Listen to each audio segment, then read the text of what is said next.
are on the up, yet pay has grown at the fastest pace since records began. The Office for National Statistics says that 4.2% of people were unemployed in the 3 months to June, up from the 3 months before that, and higher, in fact, than pre-pandemic levels. Meanwhile, in those same 3 months to June, wages were 7.8% higher than the same time last year. I genuinely don't know how that works. Joining me with hopefully some answers, consumer expert and restaurateur Adrian Mills. Candice and Frankie are back. Wasn't the greatest introduction for them. Restaurateur, and just you two. I like the build-up, Jeremy. Yes. Aid, help me out. Yeah. You own a business. Yeah. How is having more vacancies and growing wages go hand in hand? OK, very, very simple. We have, on average, say 10 staff, 12 staff. Half a dozen in the kitchen, half a dozen on the floor working, doing a 10-hour shift, and they alternate. We have different people coming in. It's very difficult to get staff. So let's say, for average, we give everybody a £1 pay rise per hour.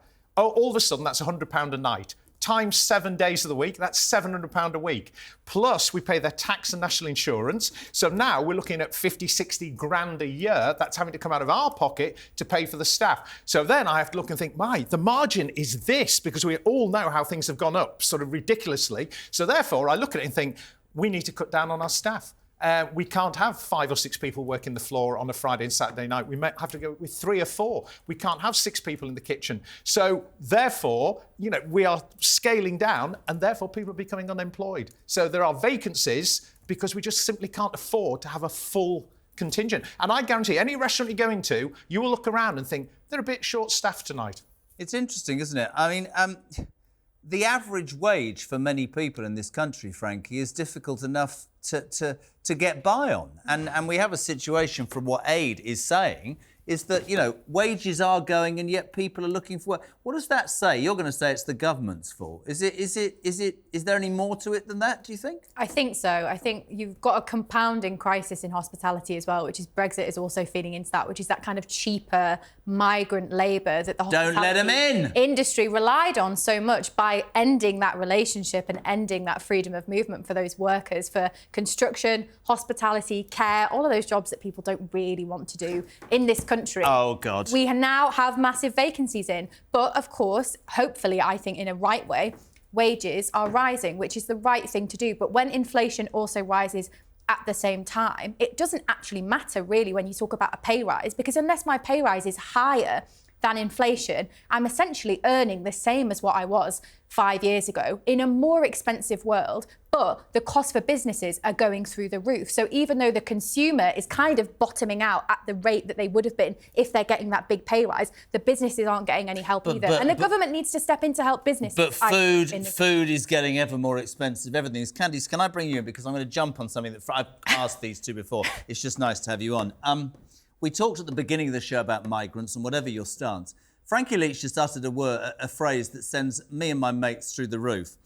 The thing is, we had to rely on migrant workers to do the jobs that the British didn't or don't want to do. Yes. That is completely alien to the way I think. Yeah, so what we're seeing now after the pandemic, it's revealing a lot about the British labour market, because there are huge numbers of people who left the workforce permanently, who are on mental health and disability benefits that might be legitimate. I'm not saying it isn't. But now that you don't have this supply of labour coming from Europe anymore, it's shown what is going on in this country. We really need to fix this. We need to be getting people back into work, and we need to focus on that. Book her again. She speaks the truth. The point about this is, and if we move away from inflation just for a sec, I've always had a bugbear. I actually, which would surprise Frankie, think it is absolutely right as a society that we help those less fortunate than ourselves who are in a difficult position. But I've said it to Frankie before, and she looks at me like I'm mad. When I left school, you went to college or you went to work. Unfortunately now, and you're right, they're not all mentally ill and they're not all disabled. There are hundreds of thousands of people who have taken the choice of doing nothing. I don't think that's conducive to a successful economy in any way. And personally, it's not good for people. No, it isn't good for people. And significant. I've got a friend who has a bakery, and he said to me, in the last 3 months, they've interviewed probably a dozen people, and all of them have said, oh, yeah, I can do that job. It's packing late at night or whatever. They've either not turned up for the job, they've done a couple of days and then disappeared.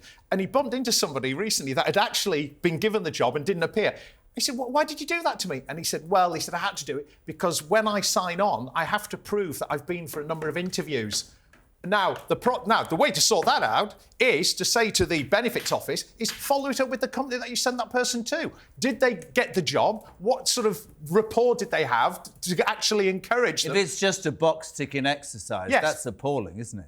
That is. Because you're going to say, yes, but these people, they're not ill. They're not all ill. They're not all mentally You disabled. just make the assumption that I just will pathologise everything. No, but I get very I don't think that's the frustrated case. amongst, because I can at 50. I think the work ethic in many in this country has disappeared down the bog hole. I'm sure that's true, but then I also kind of sat here when we've got the trade unions who are arguing for better working conditions and higher pay rises. People are like, oh, it's absolutely outrageous. The trade unions run this country. What do you want? Do you want a good workforce that's looked after by the state and then pays in and then, when they retire gets a decent pension? Or do you want to have this country where the economy doesn't work? We've got all of these failing systems and people are on the dole, as it were, because they don't want to work. Like, which is it? Because it feels like a massive contradiction. And I absolutely would believe that people find it easier to be on job seekers allowance than going off to multiple jobs. And that But massively they hits shouldn't. businesses. Candice is right.